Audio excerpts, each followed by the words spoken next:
রাষ্ট্রদ্রোহ মামলায় কারাগারে পাঠানোর নির্দেশ দেওয়া হয়েছে সম্মিলিত সনাতনী জাগরণ মঞ্চের মুখপাত্র চিন্ময় কৃষ্ণ দাসকে।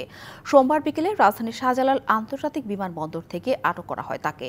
পরে চট্টগ্রামে নিউ মার্কেট মোড়ে স্বাধীনতা স্তম্ভে জাতীয় পতাকা অবমাননার অভিযোগে করা মামলায় গ্রেপ্তার দেখিয়ে আজ চট্টগ্রাম আদালতে তোলা হলে জামিন নামঞ্জুর করে কারাগারে পাঠানোর নির্দেশ দেওয়া হয়।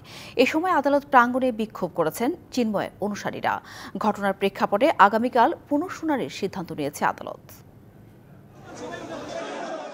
মঙ্গলবার বেলা 11:15টার দিকে চট্টগ্রাম ৬ষ্ঠ মহানগর ম্যাজিস্ট্রেটের বিচারক কাজী শরীফুল ইসলামের আদালতে হাজির করা হয় রাষ্ট্রদ্রোহ মামলায় অভিযুক্ত সম্মিলিত সনাতনী জাগরণ মঞ্চের মুখপাত্র চিন্ময় কৃষ্ণ দাসকে। পরে শুনানি শেষে আদালত জামিন নামঞ্জুর করে কারাগারে পাঠানোর আদেশ দেয়। এর পরপরই আদালত পাড়ায় উত্তেজনা ছড়িয়ে পড়ে।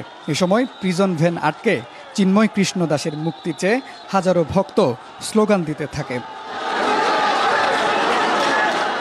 আইনজীবী জানান, মামলাটি উদ্দেশ্য প্রণোদিত। পরবর্তী জামিন শুনানির জন্য দ্রুতই আইনি পদক্ষেপ নেওয়া হবে।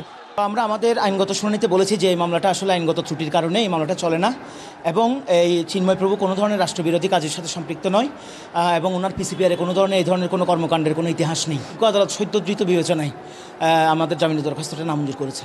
মাঠের অলরাউন্ডার আমি, আর ঘরের allrounder Tylox. Tylox toilet cleaner, clean মানেই টাইলক্স। তো এই পর্যায়ে আমরা পরবর্তী পদক্ষেপ গ্রহণ করার জন্য আইনগত প্রস্তুতি নিচ্ছি। এর আগে বাংলাদেশ সনাতন জাগরণ মঞ্চ গত 25শে অক্টোবর চট্টগ্রামে সমাবেশ করে।